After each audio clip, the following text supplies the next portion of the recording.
Good morning. The Secretary General makes some remarks, and then we'll take a couple of questions. Let me begin by addressing some breaking news.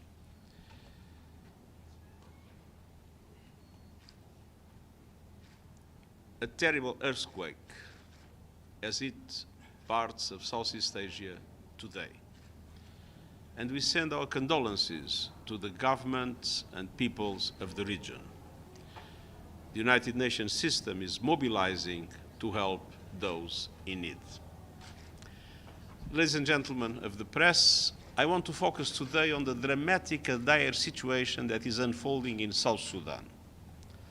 All the dark clouds of a perfect storm have descended upon the people of the world's newest country and one of the poorest. A security emergency with intensifying clashes, aerial bombing of civilians, including women and children, the presence of external forces, and an ever-growing regional dimension to the conflict. Political upheaval, culminating most recently with the arrest of First Vice President Riek Machar. The peace agreement is in shambles. A humanitarian nightmare, with about 3 out of 4 South Sudanese needing assistance, half the population severely food insecure, and cholera breaking out. A displacement crisis, with more than 1 million people crossing the border from Sudan since fighting began there. And an economic meltdown, with oil revenue plummeting and inflation skyrocketing 300%. Finally, a funding crisis, with much of the already limited humanitarian and development aid drying up. Meanwhile, ethnic and political targeting by security forces, coupled with the spread of misinformation on social media, is lighting the fuse for even worse. Let's not mince words. What we are seeing is darkly reminiscent of the 2013 and 2016 civil wars, which killed 400,000 people. Our UN mission in South Sudan is working around the clock to ease tensions, engaging all parties, and boosting protection of civilians. But we face operational limitations. For the sake of the long-suffering people of South Sudan, it's time for dialogue and de-escalation. The Horn of Africa is already in turmoil and cannot afford another conflict, nor can the people of South Sudan. To the leaders of that country, I say, end the politics of confrontation. Release detained military and civilian officials now. Fully restore the government of national unity and vigorously implement the promises you made through your commitments to the peace agreement, which is the only legal framework to peaceful, free, and fair elections in December 2026.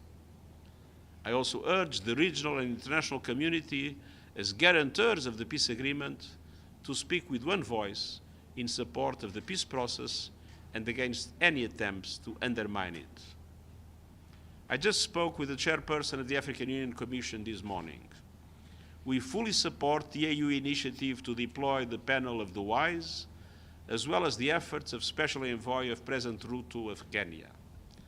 And we'll be working in close cooperation with the AU and IGAD. The people of South Sudan are close to my heart. On my very first visit as High Commissioner for Refugees, I was several days with South Sudanese refugees, and years later, I accompanied them across the border, finally on their way home. And I will never forget the decency at their very core.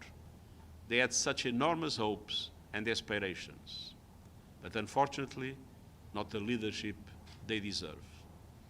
At this critical hour, the people of South Sudan need an infusion of support, diplomatic and political support for peace, and financial support for life-saving aid. South Sudan may have fallen off the world's radar, but we cannot let the situation fall over the abyss. Now more than ever, the leaders of South Sudan must hear a clear, unified, and resounding message. Put down the weapons. Put all the people of South Sudan first. Thank you. Thank you. Edie? Thank you very much, Mr. Secretary General.